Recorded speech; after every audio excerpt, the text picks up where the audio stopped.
Good evening. Welcome to Artist on Artist live interview. I am your host, Mr. Flames96, also known as Ivan Quesada, and I'm joined by the ever so lovely Flannery Mays. So I like to start off the interview by giving you a chance to introduce yourself, and then I like to ask, the first question I like to ask is, why you do what you do? Why this art? So please introduce yourself, let them know who you are, where you're from, all that good stuff. All right. Who am I? Who am I? Yeah, for real. Who am I? Who's song? Okay, so we already got the name out of the way. I grew up in Los Angeles, but I consider myself to be from the Bay Area. Oh, interesting. I didn't know that. Yeah, oh, wow. I was in the Bay for 12 years. Got it. So the Bay is like, okay. The Bay raised me into a more functional human being. So gotcha. I owe a lot to that area. Gotcha. And I am, according to my astrology chart, I'm said that I'm what you call like a wounded healer. Gotcha. So totally. That is essentially what I am trying to do through my art. Okay. Whether that's acting, singing, dancing. I really like interactive. Totally. And you touch on all of them. Yeah. Yeah. It's fun. Cool. It's great. But acting is like, is acting your primary thing, or? I feel acting is what, oh God, how do you say this? I don't know how to say this.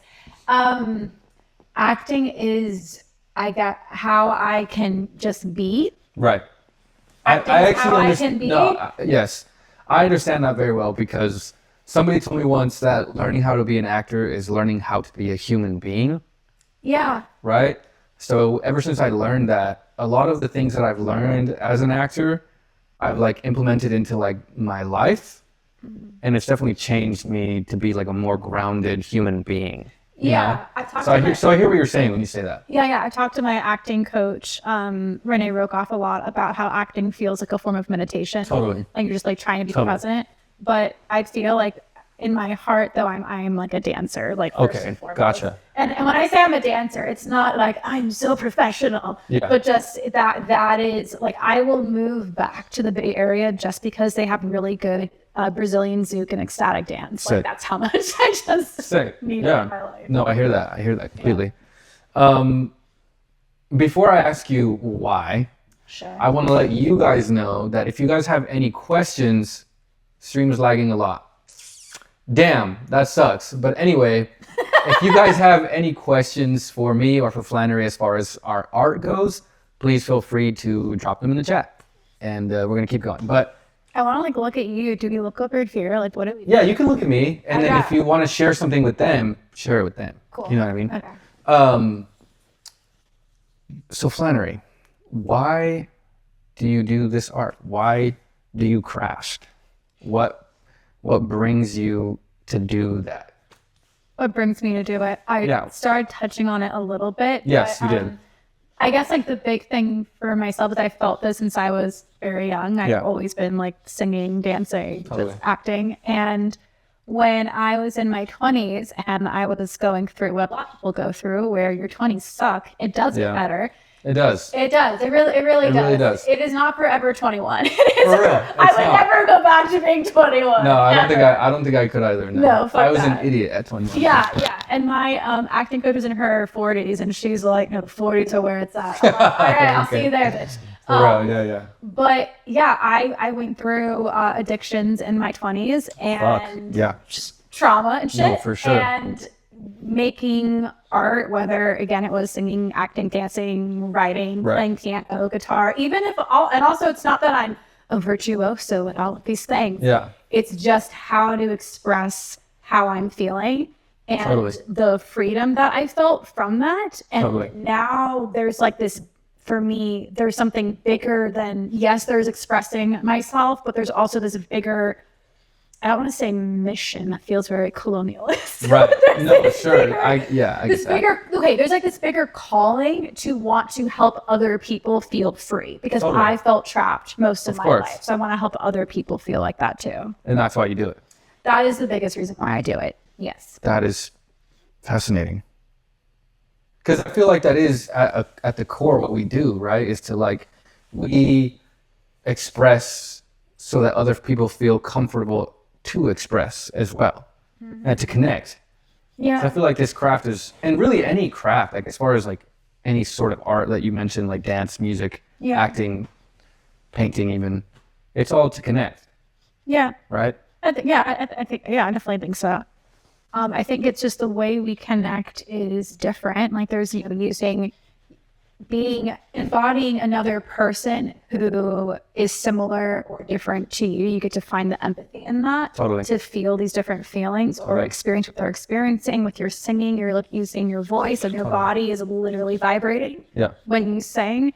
And when you dance, you are moving through energy and just getting to express that through music and motion. And of course. Beautiful. Yeah, I agree. So my next question for you is, why did you choose to go to acting school? Like, why MFA? Why did you go?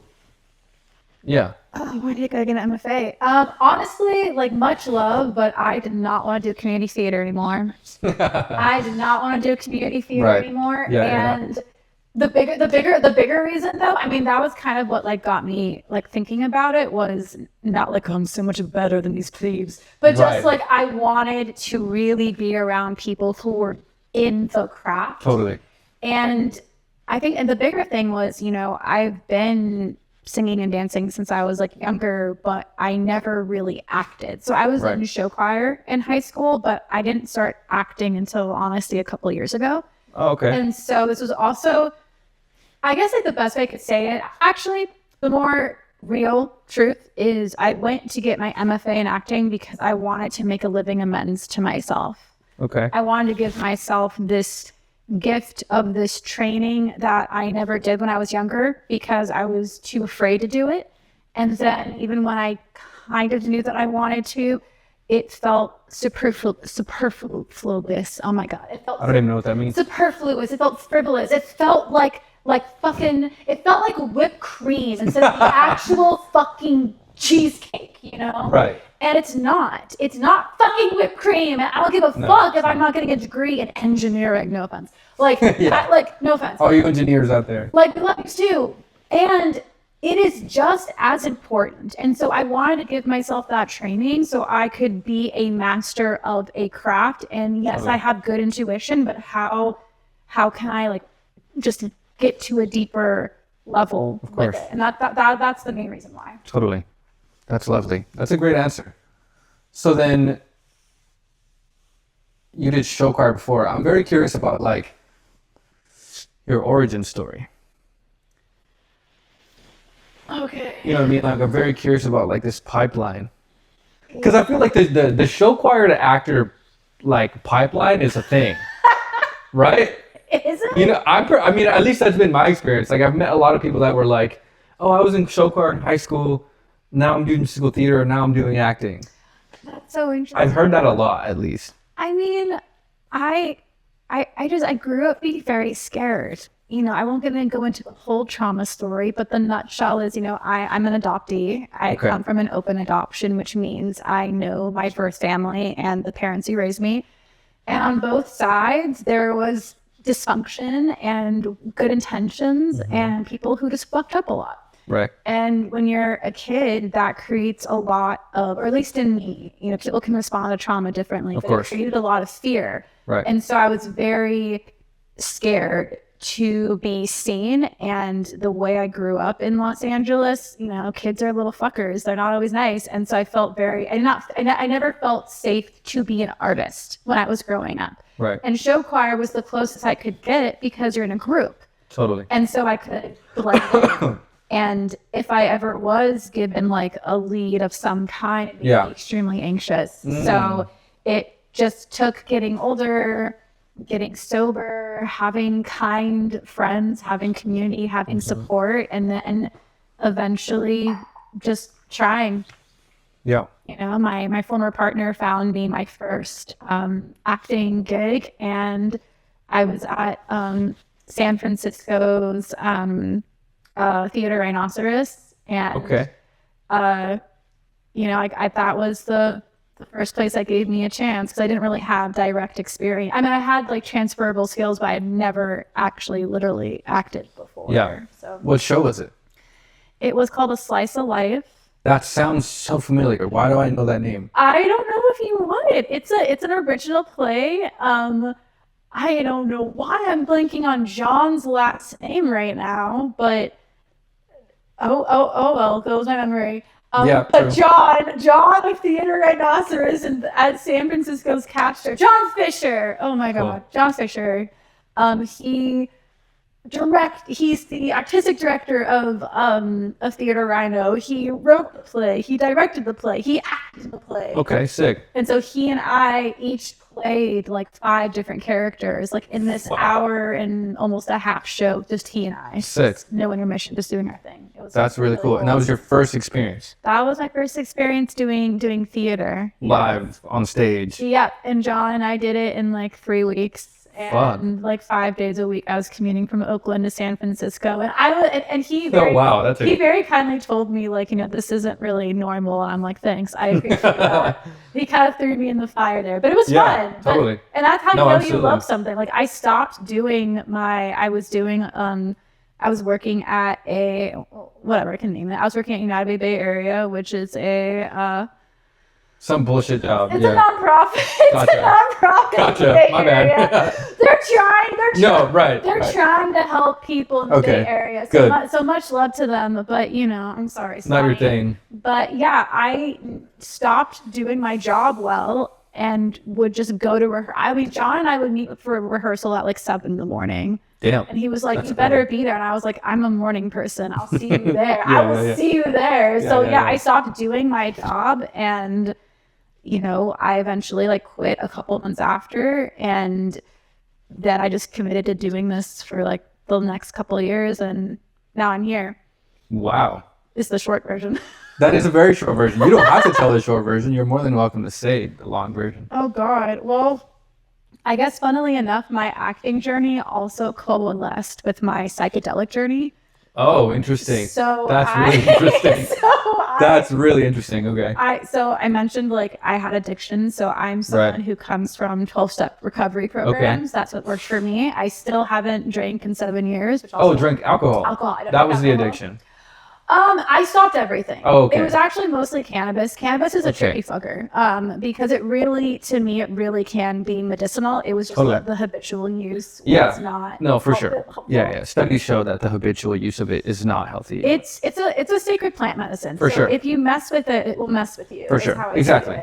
I knew somebody, just off topic really quick. I knew somebody that like smoked every day and ended up developing Schizophrenia. Thank you. That can happen. Yeah, that happened to them. Yeah, it was insane. If you're predisposed. Exactly. Schizophrenia. Yeah. They pushed their schizophrenia, and it's suddenly they just. Well, because cannabis is a low grade psychedelic. Like, it's for not, sure. It's not in the same category as like psilocybin. No, for sure. For example. But once you concentrate it into wax. Oh, I took one dab years ago.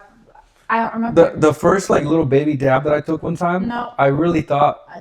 Shout out to my cousin Ishi. He gave me this tiny little dab. That's all you need. And I really thought I was gonna think so hard I was gonna die. Like I thought my brain was just gonna think, and then it was just gonna, and then I was gonna die. Swear to God, I really thought. So that's not plant medicine. Yeah, right. I was so high. I was so high. It was embarrassing.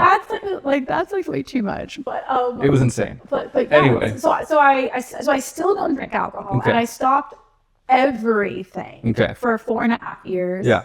And then in January of 2023. Is that right? January 2023, I did my first macro psilocybin journey. And for about 2.5 years up until this summer, I explored a lot of psilocybin, all intentional psilocybin, cannabis, ayahuasca, MDMA, LSD, MDA. God, I'm almost forgetting. I tried the one where you meet God, DMT. Which did not work on me at all. Oh, okay. And I tried it multiple times. So That's I've really also had interesting. people say there's maybe something with my brain chemistry, or maybe like your mind is so powerful it just won't let it penetrate. But Wow. And you took like high doses, I'm guessing. I certainly tried, and it did not work. That's fascinating. So I do really feel like if your body is not, like, the body truly keeps the score. If your body is not ready to receive a psychedelic medicine, it will stop you to a certain degree. For sure. So yeah, my being with my partner, who's also an actor, my acting and my psychedelic use all were over the same timeline. Actually, saying out loud is really trippy. And then before I started at CalArts this fall, I stopped everything because... Damn, dry turkey? Oh, I mean, it's not like I was doing it consistently, Right. because in order to, like, try to honor it, you know, I'm not going to be doing psilocybin like every month. Right. It was like you do a journey every several months, you know. Totally. But it was when I went to Peru to do ayahuasca, which ayahuasca kicked my fucking ass. Oh, yeah. I hear that stuff's scary. Very hard. That's a whole nother conversation, but essentially the first journey screamed at me to stop doing psychedelics, and it was the worst 8 hours of my life. And then I somehow did it again the next day. Jeez. And it was completely different.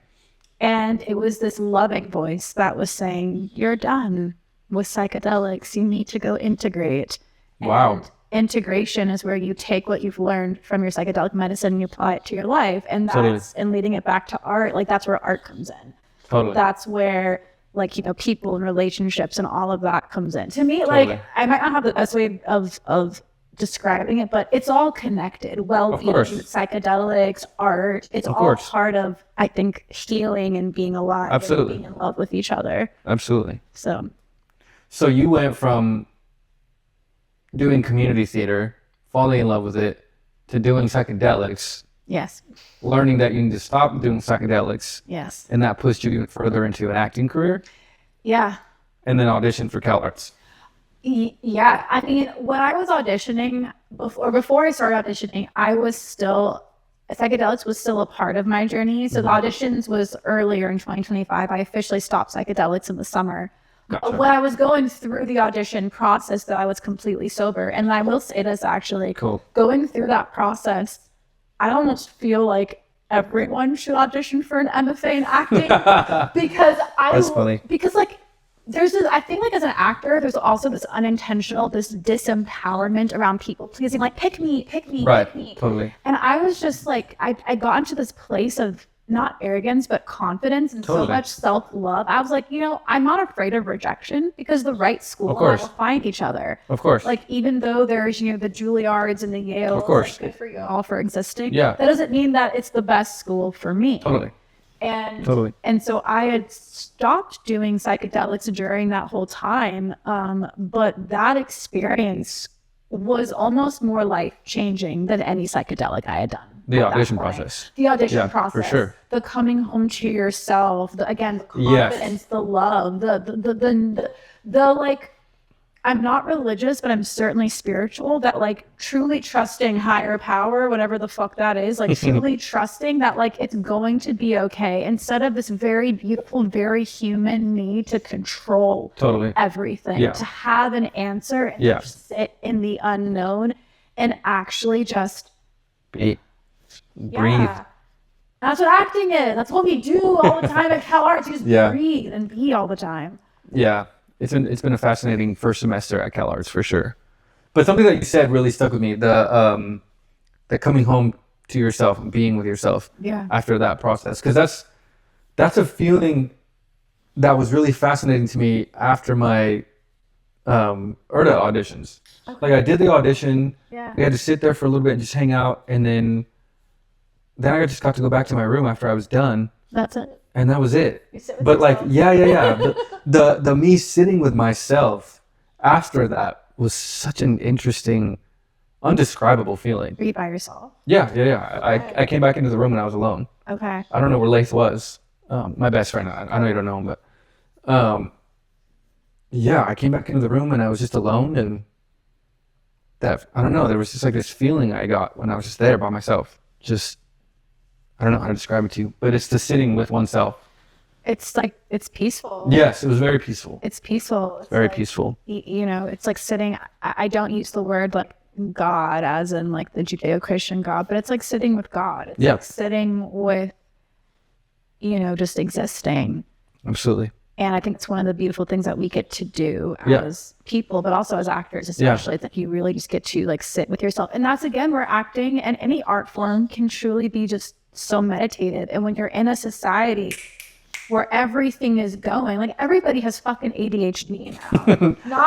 Not facts. Like nothing against like the neurodivergent. Of course, folks, but truly, like our phones are making us more. Attention span. Because we can't sit with ourselves. We drown out our inner knowing, our intuition from all the noise. And so that's why take that time to be is so important, because you get to find your truth and be yourself and enjoy your best life until you die, hopefully. You know? Die peacefully. I mean, if that's what's gonna happen, I have no idea. We never know, exactly. We don't know. That's the thing. You just don't know. That's why being human is so hard. You just don't know. Yeah. And how do you? And that comes with this career as well. We don't know. You don't know. And even when like you're in a performance, it's like you still have no idea. It's almost I feel like people see actors as like these people who are supposed to just have the answers for whatever it is they're crafting. But sometimes I feel like we just don't. And I feel like that's okay. Yeah. You know? And every night is different. Well, yeah, because you're just living another story that's like yours. Yeah. And do you know what's happening? No, neither do I. So how would our character know? Like, they don't know either. And that's also such a fascinating, like, subject, too, because it's like, when you're in a show, an actor that is playing the end because they know the end, that's not interesting. You know what I mean? Like, and it reads very easily when they're anticipating. Anticipating and also playing the end of the play before it's there. Yeah, before it's even there. Like you can, and I feel like that took me a while to learn to like. It's really hard. It's a really difficult skill to like know that something is about to happen as an actor, but yet you don't know. But the character has no idea. And how do you bring that energy into a room, into a space?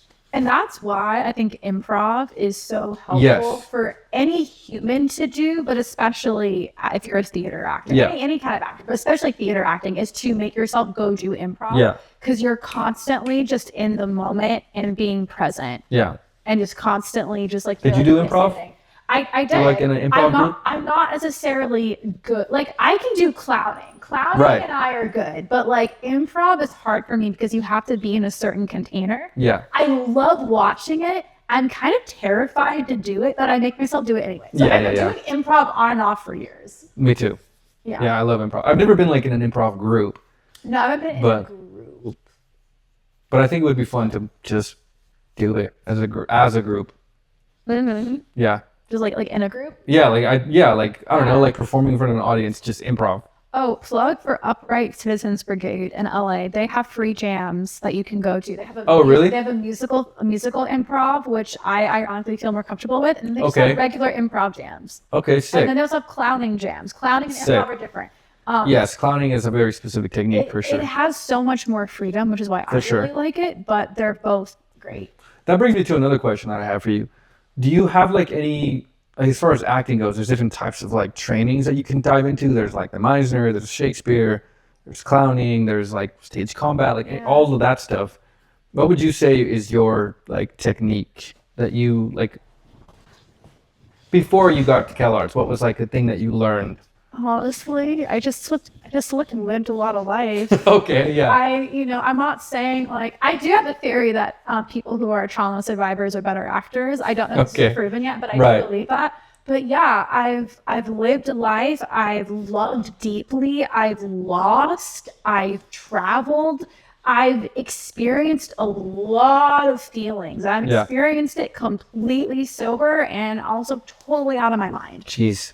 And I think that first and foremost is what has made me intuitively a good actor, because I'm just trying to be and to feel. Sure. In terms of more like stereotypical technique, again, improv, great for being in the moment. Yeah. But the one that's been my favorite so far has been Eisner. Oh, Because I think like when you're doing any people in general, we're so self-obsessed. Like, oh my God, how do I look? yeah, And they're like, yeah, like I'm gonna look nice or whatever. of course. But it's like it's all about me. And I love Meisner because it's about It forces you to, it's about the other person, and you're not so self-obsessed. And, Yeah. I love the rule of in the back and forth of Meisner. Yeah, the repetition. I love the idea of do not move unless you are moved to. Yeah. So if I say like you have a black shirt, I have a black shirt. you have a black shirt. I have a black shirt. We're gonna keep going, and I'm not gonna try to make it interesting Yeah. or say it Yeah. like you have black shirt. Yeah, like yeah, I'm yeah. not going to like It's push not. it. Yeah. But naturally, if we keep It'll doing just keep it, going. Yeah. Yeah, and It'll evolve. Right, and maybe I'll see something different, and maybe I'll notice your eyes or whatever, Yeah. or maybe you'll notice something about me. Exactly. But it keeps you honest. It keeps you focused this and way it as keeps well. you focused Yeah. outward. Yeah. Which is so helpful in this craft, especially in the theater. Oh, Because yeah, you're right. I feel like, and I used to do this a lot. Like I get into my head a lot, Oh, and I've had to find ways to like get out of my own way. And the Meisner technique was definitely a very easy way to like focus that way, get out of what's happening here, and pay attention to what's over there. Yeah. Because that's more important, way more important. Hell yeah. Ooh, and another fun one that I love is speed throughs. You just Yes. go super fast. Yeah. And you just like, first of all, like it kind of shows you how well do you know your blocking, how Yes. well do you know your lines, Yes. but also it's just hilarious. Yeah. It's like when you take an old record player and you like turn up the dial, it goes. Yeah. yeah. It's like that, and like the comedy comes out, and you Of course, discover and you new find it, things. you discover things. You discover Exactly. things, and you're just like not in your head, and you're just like enjoying it. Yeah. Yeah, I agree. Playing with tempo is fun too. Totally. So, tell me about your experience at CalArts. Oh my. Okay. How much time we got? How are we? 3 minutes. 3? Well, No, perfect. No. I got this. 3 minutes. I was so ecstatic to come to CalArts. I thought I had found my home. I had very high expectations. yeah, I did not have a plan B. I was Neither. like, this is going to be my life for the next 3 years. same. And then, without getting into, again, all the weeds, my mental health plummeted very drastically. I did not have the tools that I had before. I didn't have a car. I couldn't take myself to dance or nature or massage or all these things that helped regulate my nervous system. Totally. I was in a new city. I was living with other people. There were so many factors. Yeah, The biggest one for me was also the cost of not CalArts specifically, but just higher education. totally. And me not growing up with financial security and not having any help from my family, not because they don't want to, but because they made bad choices.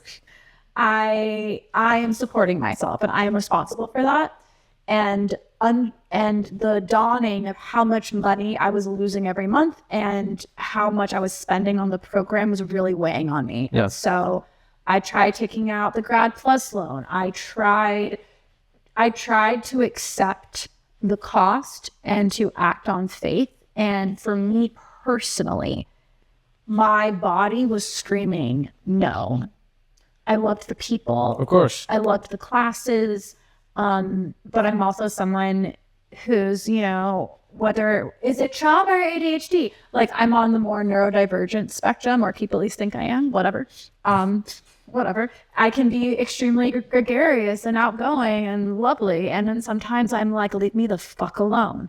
And my social anxiety was like also through the roof, trying to connect with people. I'd gone through a breakup. There's just a lot of factors. And I sat with it for a long time, but I made a very, very hard decision to leave CalArts. And my body just completely relaxed. Jeez. And for me, I got very excited to make my own art. I got excited to, I'm not stopping by any means. Of course. I want to research, what other schools are available. Maybe I want to pivot to applied theater or neuroaesthetics, which is the more of like the science behind artistic well-being is also a Totally. big deal for me. Of course. So I feel like CalArts also like my experiences there brought, like I'm leaving like one semester feeling so much more confident and empowered and stronger, and it's been very bittersweet. Definitely. And I regret none of it, but I absolutely feel like it brought me here. It brought me, you know, to you. It brought me to these people, to this place. It brought me to this current state of being, and I'm so grateful to have gone even for a single semester. And I also know that I'm absolutely doing the right thing for myself, and I'm very excited to move forward and to see like where this leads me now. Like really, like really just like being in the unknown and on the journey. That's funny that you said that, because that's what I was going to ask you next. But I think you answered that. Which part? The where you're going next. Where am I going next? Yeah. It's starting with like resource building, like you know, getting a car, grounding our body, just like coming back. Just we're just coming back to basics. Somebody was selling a car at CalArts. I don't know if you saw that. I did not, but they're selling like a Kia Soul for like $6,000. All right, good to know. There you go. On deck. But yeah, just like giving myself the tools I need to be safe in my body, supporting myself. And that's super important as artists. You have to. And like I tried so, like nobody can say I did not try. I tried so hard. But yeah, I'm looking forward. That was work, dude. It is. That whole semester, that was like real fucking work that we were doing for our masters. Yeah. That was work. Yeah. And I love every second of it. That's beautiful. Yeah. Yeah, that's a great experience. But I hear what you're saying, considering who you are and where you are. I'm glad that you're happy with your decision, because I'm sure it was hard.